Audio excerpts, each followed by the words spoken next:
नमस्कार, स्वागत है आपका हमारे इस खास एपिसोड मिशन स्वास्थ्य में। आज हम बात करेंगे मानसिक तनाव को लेकर और मानसिक जो विकार हैं उनको लेकर कि आखिर देश में लगातार बढ़ते इस तनाव को लेकर तमाम तरह की जो देश भर में जो आंकड़े हैं वो लगातार बढ़ते जा रहे हैं। इन आंकड़ों के बढ़ने का मुख्य कारण क्या है?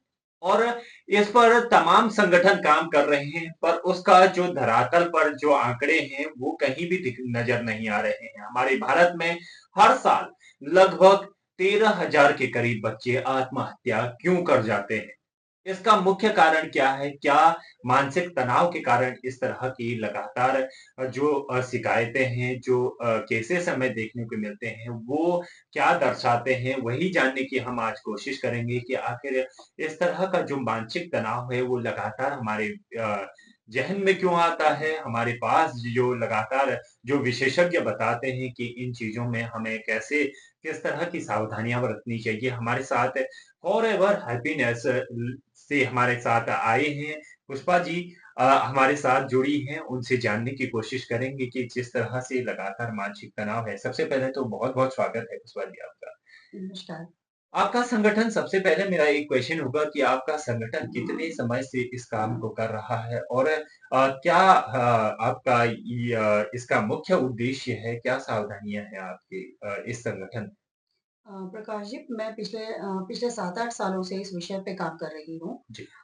मैंने ये महसूस किया है कि मानसिक स्वास्थ्य को लेकर हमारे देश में बहुत सारे लोग काम कर रहे हैं, बहुत सारे ऑर्गनाइज़ेशंस काम कर रहे हैं, हुँ, लेकिन फिर भी आत्महत्याओं की जो संख्या दिन पे दिन बढ़ती जा रही है, उसके पीछे क्या कारण है?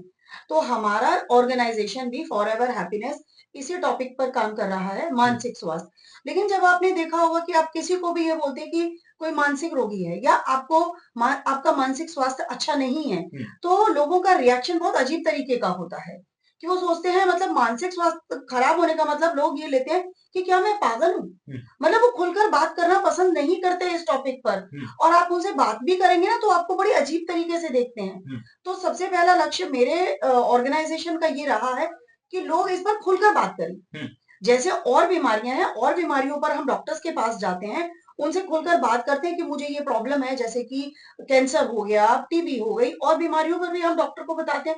वैसे ही हम लोग डॉक्टर्स के पास, साइकोलॉजिस्ट के पास, साइकियाट्रिस्ट के पास जाएँ और उनको बोलें कि हम इस बीमारी से या इस परेशानी से ग्रस्त हैं, हुँ, तो आप हमें बताइए कि हम कैसे ठीक हो सकते हैं। हुँ, तो सबसे पहले तो मैं आपको ये बताना चाहूँगी कि आज के समय में जो मानसिक स्वास्थ्य है वो बहुत ज़्यादा गिरता जा रहा है। उसके बहुत सारे कारण हैं। अगर हम एक-एक कारणों पर भी बात करेंगे तो बहुत समय निकल जाएगा। बट आजकल सबसे ज़्यादा देखिए आप देख रहे हैं कि कॉम्पिटिशन बहुत ज़्यादा है। हुँ, एक-दूसरे को देख के लोग प्रेशर में आ जाते हैं, हाँ, चाहे वो बच्चे हों, हाँ, चाहे वो बड़े हों। और और ऑर्गनाइज़ेशंस जो काम कर रहे हैं, हाँ, वो भी अपने लेवल पर बहुत अच्छा काम कर रहे हैं। हाँ, और हम लोगों ने एक मुहिम शुरू की है कि हम अपने प्रोग्राम्स ना जगह-जगह पे करते हैं। हुँ, जहाँ भी हमें मौका मिलता है किसी सोसाइटी में जाके, कहीं पार्क्स में जाके, जैसे कि हम लोगों को ज़्यादा से ज़्यादा जागरूक कर सकें और लोग इस टॉपिक पर हुँ, कि और हमने मानसिक स्वास्थ्य यानी कि मेंटल हेल्थ हेल्थ का नाम ना लेकर हुँ, हम उसे हैप्पीनेस सेशन का नाम दे दिया है हमने। हाँ, क्योंकि मेंटल हेल्थ को जनरलाइज़ करना बहुत ज़रूरी है। हुँ। आप सामान्य भाषा में अगर लोगों से बात करेंगे, तो शायद लोग आपसे बात कर पाएँगे।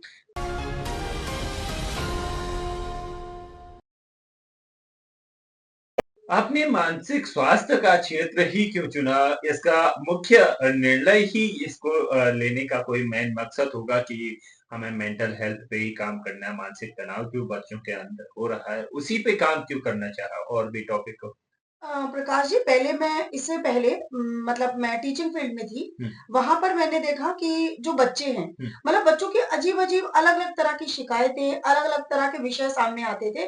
तो उस वक़्त तो मेरा ध्यान नहीं गया, लेकिन 2019 में मैंने ये डिसाइड किया कि और डिसाइड भी नहीं किया था, अक्सर ऐसा होता था कि मैं अपनी मदर को रूटीन चेकअप के लिए कभी डिस्पेंसरी, कभी हॉस्पिटल्स लेके जाती थी। आपको पता है कि पेरेंट्स जब सीनियर सिटीज़न वाली एज में आ जाते हैं, तो जनरली उनके चेकअप्स होते रहते हैं। तो वहाँ पे मैंने एक चीज़ ऑब्ज़र्व की कि जो लोग भी जितने भी पेशेंट्स वहाँ आ रहे हैं, वो अपनी बीमारियों की बातें नहीं करते। वो वहाँ पे आपस में क्या बात करते थे कि आज मेरी बहू मेरे साथ में नहीं आई, मेरा बेटा मेरे साथ में नहीं आया। तो कई दिन मैंने ऐसी शिकायतें सुनी, ऐसे मतलब उनकी अंदर की जो चीज़ें थी और अंदर की जो भावनाएँ निकलती थी, उससे मैंने एक निष्कर्ष निकाला कि लोग फिज़िकली उतने बीमार नहीं हैं, जितना भावनात्मक तौर पर बीमार हैं। और जब आप भावनात्मक तौर पर बीमार होंगे, आपकी भावनाएँ आपके बच्चों के सामने, आपके नियर वन, डियर वन के सामने नहीं निकलेंगी, तो कहीं न कहीं वो इमोशनल ब्लॉकेजेस बनाएँगी। और जब वो इमोशनल ब्लॉकेजेस बनेंगे और वो पूरी तरह से जब डेवलप हो जाएँगे, तो आपको कोई ना कोई मेंटल डिसऑर्डर हो जाएगा। वहाँ से मुझे एक मतलब मुझे ये लगा चैलेंज कि इस पर काम करना चाहिए। तब से मैं 2019 से इस टॉपिक पर काम कर रही हूँ। मानसिक स्वास्थ्य के वर्तमान समय में अगर हम देखें तो काफ़ी सारे केसेज़ आप देख रहे होंगे। अगर मैं पिछले 21-22 की बात करूँ 2021-22 जी, की तो वो आंकड़े बहुत कम नज़र आए। 2024 में एकदम से बढ़ते हैं यानी लगभग 13,000 के करीब संख्या पहुँचती है।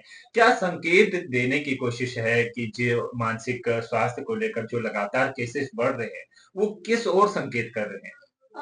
प्रकाश जी आपने आंकड़ों की बात की है। हुँ, मैं ये कहना चाहूँगी कि आंकड़े तो हमें सिर्फ़ ये दिखा रहे हैं कि कितने बच्चे आत्महत्या कर रहे हैं या कितने बड़े लोग आत्महत्या कर रहे हैं। लेकिन आंकड़ा जो हमारे सामने आ गया, एक रिकॉर्ड हमारे सामने आ गया कि 12,000 14,000 बच्चों ने साल में आत्महत्या की है। ये तो हमें समझ में आ गया, ये संकेत अच्छे नहीं हैं कि लोगों का मानसिक स्वास्थ्य अच्छा नहीं है। अब उस स्वास्थ्य में हम अगर बात करें तो उनकी परवरिश भी है, उनकी शिक्षा भी है और भी कई सारे फैक्टर्स रिस्पॉन्सिबल होते हैं इस चीज़ के लिए कि उनका मानसिक स्वास्थ्य क्यों खराब हुआ। ये एक बहुत लंबी स्टडी है। अगर हम बहुत लंबी स्टडी में जाएँगे तो फिर हमें एक-एक स्टूडेंट को, एक-एक व्यक्ति को पर्सनली हमें स्टडी करना पड़ेगा, तब हम ये जान पाएँगे कि उनका बेसिक कारण क्या है। लेकिन आंकड़ों के पीछे आप हट के देखिए, आत्महत्याएँ जो हो चुकी हैं, उनका आंकड़ा आपने देख लिया कि उनका आंकड़ा 24,000 14,000 15,000 जा रहा है। लेकिन जो लोग अवसाद, टेंशन, तनाव से ग्रस्त हैं, वो तो आंकड़ों में आ ही नहीं रहे हैं। तो वो लोग ज़्यादा परेशान हैं। हम आंकड़ों की ही बात नहीं करना चाहेंगे, हम ये चाहेंगे कि आज हर दूसरा व्यक्ति, अगर आप भारत की बात करें तो हर 10वें व्यक्ति में एक व्यक्ति मानसिक रोगी है। लेकिन जो मानसिक रोगी है वो तो आंकड़ों में आ गया। लेकिन बाकी जो 9 लोग टेंशन से, डिप्रेशन से गुज़र रहे हैं, वो तो आंकड़ों में नहीं आए। तो वो उनकी भी गिनती होनी चाहिए ना। तो कहीं न कहीं हम ये देख रहे हैं कि आज ज़िंदगी का लाइफ़स्टाइल बहुत बदल गया। सबको बहुत ज़्यादा चाहिए और बहुत ज़्यादा पाने की जो होड़ है, वो कहीं न कहीं आपके मानसिक स्वास्थ्य को खराब करती है।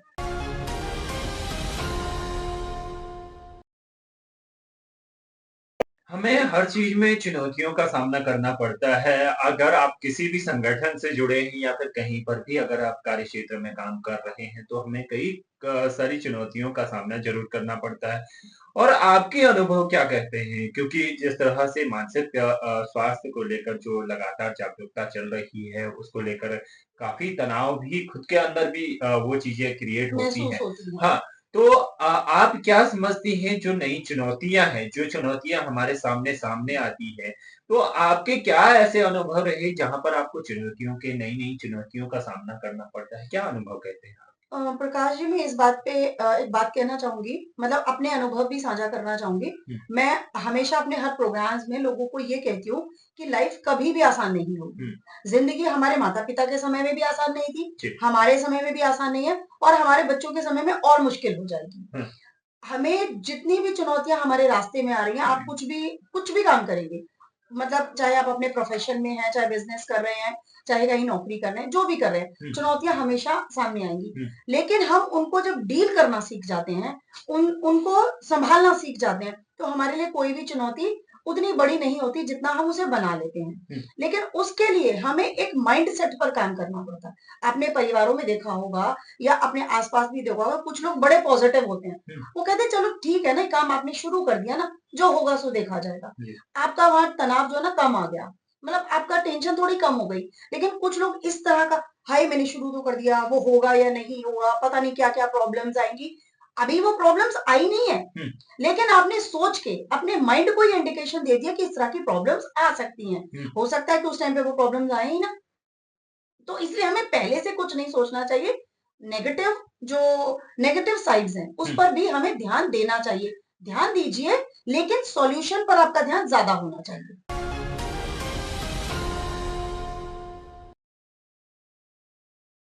कोई भी कार्य क्षेत्र हो वहाँ पर एक लक्ष्य होता है, एक योजना के तहत सारी चीज़ें होती हैं। वैसे ही ये क्षेत्र भी ऐसा है जहाँ पर हमें लक्ष्यों को लेकर, योजनाओं को लेकर तमाम तरह की चीज़ें हमें क्रिएट करनी पड़ती है। उसके जा बाद जाके हम किसी को इस तरह की व्यवस्थाएँ बता सकें कि जिससे कि मानसिक तनाव ना हो, मानसिक प्रेशर जो बन रहा है उसपे कैसे निजात हम पा सकते हैं।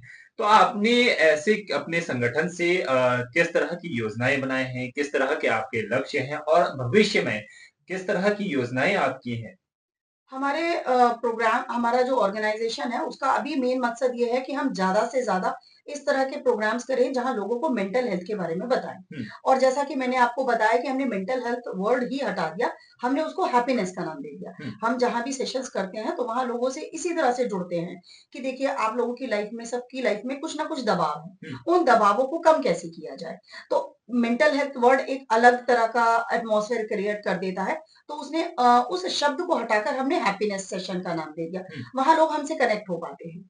और हम चाह रहे हैं कि स्कूल, कॉलेजेस, ऑफिसेज़ में भी हम इस तरह के प्रोग्राम्स ऑर्गेनाइज़ करें, हुँ, जहाँ लोगों से हम जुड़ें। बच्चों में अलग तरह की टेंशन होती है, हुँ, कॉलेज स्टूडेंट्स में अलग तरह की टेंशन होती है और जो पेरेंट्स हैं, जो लोग कि मतलब चाहे वो मेल्स हैं, चाहे वो फीमेल्स हैं, अलग-अलग ऑफिसेज़ में काम कर रही हैं, अलग-अलग बिज़नेस के साथ डील कर रही हैं, उनकी अलग टेंशन्स होती हैं। हुँ, तो वहाँ पे हम अलग तरह के प्रोग्राम्स करते हैं। है सारी जगह पे हैप्पीनेस सेशंस ही, हुँ, लेकिन वहाँ पे अलग-अलग प्रॉब्लम्स आती हैं, तो हम उनको यही कहते हैं कि आप शांति से, आप शांत होकर सोचिए हुँ। कि इस प्रॉब्लम को सॉल्व कैसे किया जा सकता है। जब आप शांत दिमाग से सोचते हैं, तो आपको सॉल्यूशंस मिलते हैं और हम हबड़-दबड़ में बहुत सारी जब हम नेगेटिव थॉट्स हमारे अंदर आते हैं ना, तो आप ने देखा होगा कि जब भी कभी भी आपके सर पे अगर कुछ लोग खड़े हो और आप काम कर रहे हैं, तो आपका नर्वस सिस्टम बहुत हेवी हो जाता है।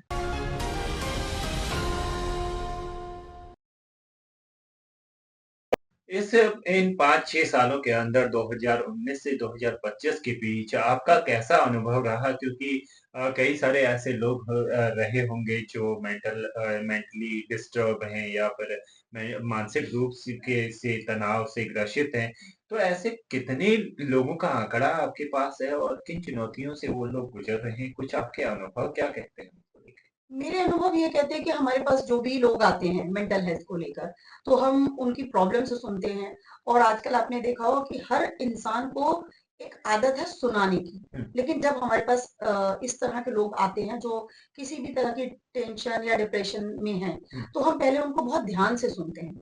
ध्यान जब वो बोलते जाते हैं, तो उनकी नेगेटिविटी जितनी भी जमा है ना, वो सब निकल जाती है। हुँ, और लोगों के माइंडसेट पे सेशंस के थ्रू जब मैं सेशंस उनके डिसाइड करती हूँ कि आपको 5 सेशन लगेंगे, 6 सेशन, उनको खुद को ये फ़ील होता है हुँ, कि हम सेशन लेने से हमें क्या फ़ायदा हो रहा है और हम अपने थॉट प्रोसेस में किस तरह के चेंज महसूस कर रहे हैं। हुँ, तो लोग खुद हमारे पास आते हैं और हमें आके बताते हैं कि मैम हमें आपके सेशन से बहुत अच्छा लग रहा है, बहुत अच्छा फ़ील हो रहा है। हमने कभी इस तरफ सोचा ही नहीं। हुँ, तो वही है कि यहाँ पे अगर हम हैप्पीनेस सेशंस की अगर हम बात करें, तो सभी तरह के मतलब सभी जो लोग हैं, उनको हम 2 कैटेगरी में डिवाइड करते हैं। एक रिजिड माइंडसेट वाले और हुँ, एक फ्लेक्सिबल माइंडसेट वाले। फ्लेक्सिबल माइंडसेट वाले चेंज को जल्दी एक्सेप्ट कर लेते हैं, हुँ। जबकि रिजिड माइंडसेट वाले जो लोग हैं, उनको चेंज एक्सेप्ट करने में थोड़ा वक़्त लगता है। थोड़ा नहीं, मैं कहूँगी कि बहुत वक़्त लगता है, हमें काफ़ी सेशंस उनको देने पड़ते हैं, तब जाके धीरे, धीरे, धीरे ये काम मतलब हमारे सेशंस उन पर काम करते हैं। हुँ। और मतलब सारा खेल जो है, वो सिर्फ़ माइंडसेट का है। अब जिस तरह से लगातार जो केसेस हैं मानसिक तनाव आज के न्यू जनरेशन में लगातार बढ़ते हुए दिखाई दे रहा है। अब हम इसके लिए क्या उपाय कर सकते हैं जिस तरह से बच्चे आजकल डिप्रेस हो रहे हैं, डिप्रेशन में जा रहे हैं, उसके बाद मानसिक तनाव के लगातार केसेस आ रहे हैं। हम क्या सावधानियां बरतनी चाहिए और क्या संदेश देना चाहेंगे हम उन तक? क्या ऐसा बताएं उन्हें जो वो इससे बाहर निकल सके? देखिए, जब भी कोई बच्चा, कोई बड़ा, कोई भी व्यक्ति अगर मानसिक दबाव में है, हाँ, किसी भी तरह का उसे मानसिक दबाव है, टेंशन है, डिप्रेशन है, कुछ भी है, तो ये हर केस में अलग-अलग होता है। हाँ, हम ये नहीं कह सकते कि एक केस दूसरे केस के बराबर होता है, हाँ, क्योंकि इसके कई सारे कारण हैं। जैसे कि मैंने आपको बताया, बच्चे की परवरिश किस तरह के माहौल में हुई है, उसके पेरेंट्स कैसे हैं उन पेरेंट्स का माइंडसेट कैसा है, क्योंकि पेरेंट्स का माइंडसेट का असर ही बच्चों में पड़ता है। और धीरे धीरे जब देखते हैं कि बच्चे जनरली माँ बाप को कॉपी करते हुए ही बड़े होते हैं, तो उनको वो जैसे अपने पेरेंट्स को देखते हैं वो धीरे धीरे वैसे ही डेवलप हो जाते हैं। तो हम किसी भी एक टॉपिक को लेकर हम ये नहीं कह सकते कि यही एक इम्पॉर्टेंट फैक्टर है मानसिक हालत के खराब होने का, कि किसी की मेंटल हेल्थ बहुत खराब होती जा रही है, तो उसके पीछे कई सारे कारण हैं और हर केस में अलग अलग कारण होते हैं। जैसे आज मेरे पास भी बहुत सारे स्टूडेंट्स आते हैं, उनकी अलग अलग समस्याएं होती हैं। किसी स्टूडेंट की शिकायत ये होती है कि मेरे पेरेंट्स मुझे समझते नहीं हैं। पेरेंट्स अपनी बात कहते हैं कि हम बच्चों को समझाने की कोशिश करते हैं, वो हमारी बात नहीं समझते। तो बीच में जनरेशन गैप तो हमेशा था और हमेशा रहेगा, लेकिन हम एक टेबल पर बैठकर बच्चों को भी ये फील कराएं कि वो ठीक है, जहां वो ठीक है हम उनको माने कि वो ठीक है, और जहां वो सही, जहां वो गलत है वहां पर हम उनको करेक्ट करने की कोशिश करें, उनको प्रेशराइज करने की कोशिश ना करें। कई बार क्या होता है कि लाइफ में कुछ बच्चे मतलब माँ बाप के इस प्रेशर में आ जाते हैं कि नहीं, मेरे पिताजी ने या मेरी माँ ने जो कहा है मुझे वही करना है। लेकिन कुछ माँ बाप कहते हैं बेटा हमारा काम है पैसे लगाना, तुम्हें रास्ता दिखाना, तुम जो करना चाहते हो करते हो, मतलब आप वो काम कीजिए। पहले आप हमारे समय में भी देखिए, हम भी अपनी लाइफ में बड़े एक्सपेरिमेंट करते थे कि मुझे ये पढ़ना पसंद नहीं है, मुझे वो पढ़ना पसंद नहीं है, लेकिन अल्टीमेटली फिर हमें वो गोल्स अपने समझ आ जाते हैं कि हमें किस गोल पर जाना है। तो देखिए, मैं मेंटल हेल्थ की अगर बात करूं तो मैं किसी एक फैक्टर को नहीं कह सकती, क्योंकि हर केस में बहुत सारे फैक्टर्स होते हैं और कौन सा फैक्टर कहाँ इंपॉर्टेंट है, किस फैक्टर को लेकर बच्चे में इस तरह के सेंस डेवलप हो रही है, वो तो हम पर्सनल काउंसलिंग सेशंस में ही बता पाते हैं। जनरल वे में अगर हम बात करें तो सोशल मीडिया का बहुत ज़्यादा यूज़ है, पेरेंट्स और बच्चों के बीच में बहुत सारे गैप हैं, क्योंकि देखिए आज का जो लाइफस्टाइल सबसे बड़ा कारण है डिप्रेशन का। पहले क्या होता था कि कम संसाधन भी होते थे ना, तो भी लोग बहुत खुश होते थे। आज बहुत भरपूर संसाधन होने के बाद भी बहुत ज्यादा रिसोर्सेज अवेलेबल है हमारी लाइफ में, बट उसके बाद भी वी आर नॉट हैप्पी। क्यों नहीं है हम हैप्पी? मतलब हमें और पाने की चाह जो बढ़ रही है ना, वो हमें बहुत ज्यादा भगा रही है। हम बैठ के कभी सोचते ही नहीं कि इन सब चीजों की जरूरत ही नहीं है हमें, तो हम क्यों भाग रहे हैं? हमारा दिमाग शांत नहीं है। तो आपको अपने दिमाग को पीसफुल जोन में लेकर आना होगा। वहां पर अगर कोई चीज आपकी लाइफ में नहीं भी है तो उस पर इतना ज्यादा रिएक्ट मत कीजिए ना कि आप मेंटल प्रेशर में आ जाए। तो मैं सबको यही कहना चाहूंगी कि आपके पास जो रिसोर्सेज अवेलेबल हैं, आप उनके लिए थैंकफुल होइए पहले तो।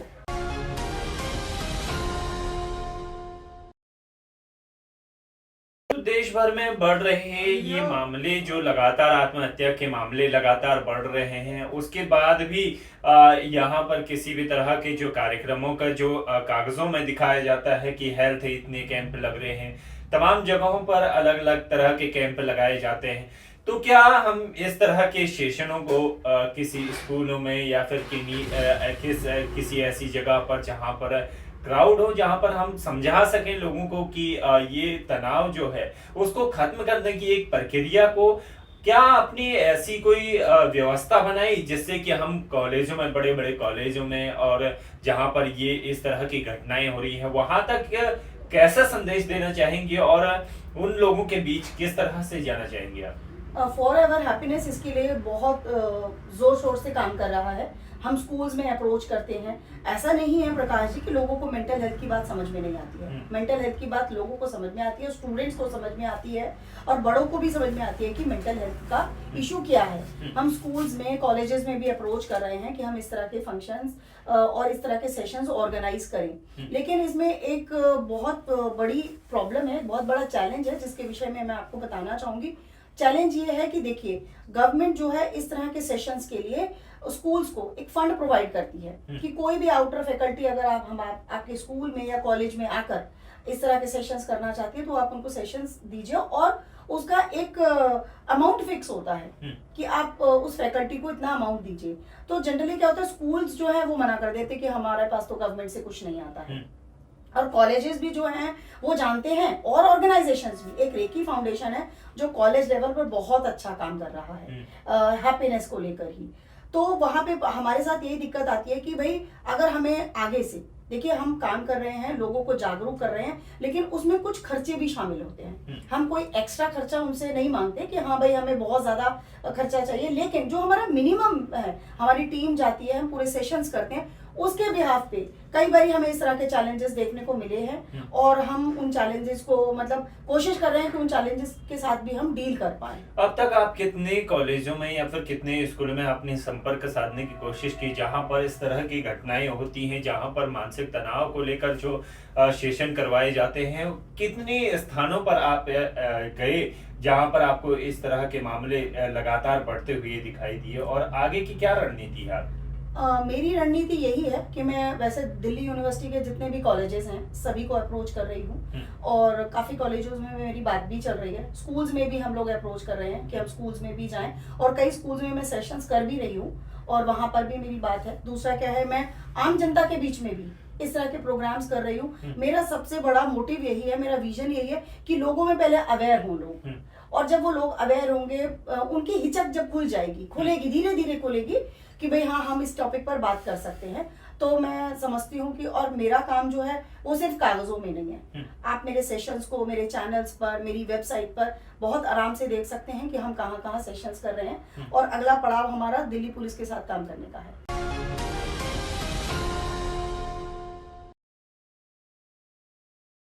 ये सिर्फ आपका संगठन क्या दिल्ली में ही काम कर रहा है या फिर पूरे भारतवर्ष में काम करेगा, या फिर जिन स्थानों पर इस तरह के केसेस हैं वहां पर भी जाएगा? प्रकाश जी, मेरे जो ऑर्गेनाइजेशन का मोटिव है वो हम ग्लोबल लेवल पर काम करना चाहते हैं। हम सिर्फ दिल्ली में काम करना नहीं चाहते, हम अन्य सरकारों के साथ भी संबंध साधने की कोशिश कर रहे हैं। जैसे इस विषय में मैं आपको एक बड़ी अच्छी बात बताना चाहूंगी कि मध्य प्रदेश गवर्नमेंट ने 2016 में एक आनंद संस्थान शुरू किया। वहाँ पे वो लोग प्रोग्राम्स करते हैं, वहाँ पे डिपार्टमेंट्स के लोग आते हैं और उससे मेरा ऑर्गेनाइजेशन भी जुड़ा हुआ है। तो मुझे बहुत अच्छी पहल उनकी ये लगी और हमारे देश में जितने भी विभाग हैं उनमें भी इस तरह के विभाग शुरू होने चाहिए, क्योंकि उनके प्रोग्राम ने मुझे बहुत इंस्पायर किया और मुझे अच्छा लगा। मैं बहुत उनका शुक्रगुजार भी करना चाहूँगी कि मुझे बहुत अच्छा लगा और उनके साथ मैं जुड़ी और उनके साथ जुड़ के मुझे ये चीज़ समझ में आई कि अगर हम इस पर काम करें तो हम ज़रूर इस क्षेत्र में सक्सेस हासिल कर सकते हैं। तो हमारे दर्शकों को आप अब आखिरी में क्या संदेश देना चाहेंगे? जिस तरह से मानसिक तनाव लगातार बढ़ते हुए दिखाई दे रहा, मानसिक स्वास्थ्य के लगातार इतने केसेस सामने आ रहे हैं, तो देश भर के जो लोग हैं उन तक क्या संदेश देना चाहेंगे आप, और क्या सावधानियां उन लोगों को बरतनी चाहिए अगर उनको इस तरह का अगर असहज महसूस हो रहा है, इस तरह के तनाव अगर बढ़ने लगते हैं, तो उन्हें क्या सावधानियां रखनी चाहिए, क्या सावधानियां बरतनी चाहिए? मैं फॉरएवर हैप्पीनेस की तरफ से लोगों को, समाज को यही संदेश देना चाहूंगी कि लोग बात करें। आजकल हम ज्यादातर मोबाइल लैपटॉप्स में बिजी हो गए हैं, वहां पे हमें लगता है कि हमारे दोस्त बहुत हैं, हमारे रिलेटिव्स बहुत हैं, लेकिन जब आप मोबाइल और लैपटॉप छोड़ के बैठते हैं तो आपको एहसास होता है कि कोई भी तो नहीं है। पहले आप देखते होंगे कि हम रिश्तेदारों के साथ बैठते थे, अपने परिवारों में बैठते थे। आज सारे परिवारों में क्या है कि अगर घर में 4 मेंबर हैं तो 4 मेंबर्स अलग अलग कोने पकड़ के बैठ जाते हैं अपने मोबाइल्स के साथ, जो कि एक अच्छा इंडिकेशन नहीं है। मोबाइल की इन्वेंशन इसलिए हुई या फोन का इन्वेंशन इसलिए हुआ कि हम अपनी बात दूसरों तक आसानी से पहुंचा सकें, लेकिन अब हम कहें तो हम उसका मिसयूज कर रहे हैं। तो लोगों को कभी भी लगता है कि अगर वो डिप्रेशन में है, किसी तरह का कोई ब्लॉकेज उनके दिमाग में है, इमोशंस वो नहीं निकाल पा रहे हैं, तो वो अपने पेरेंट्स के साथ बात करें, खुलकर बात करें। पेरेंट्स क्या होंगे, ज्यादा से ज्यादा गुस्सा ही हो जाएंगे ना, पर वो इतने बुरे कभी भी नहीं होंगे कि उनकी बात नहीं सुनेंगे। तो मैं यही कहना चाहती हूँ कि प्लीज आप सभी लोग, किसी को भी किसी तरह का डिप्रेशन है, कोई टेंशन है, तो आप अपने माता पिता से बात करें, काउंसलर्स से कोशिश करें बात करने की। अगर पेरेंट्स की बात नहीं समझ में आती है तो हो सकता है कि काउंसलर्स के पास जाएं, उनसे बात करें और इस टॉपिक को बिल्कुल आम टॉपिक लें, कॉमन टॉपिक की तरह लें कि ये भी चैलेंज है, इसको कैसे ठीक किया जा सकता है। बाकी सबकी अपनी अपनी प्रॉब्लम्स होती हैं।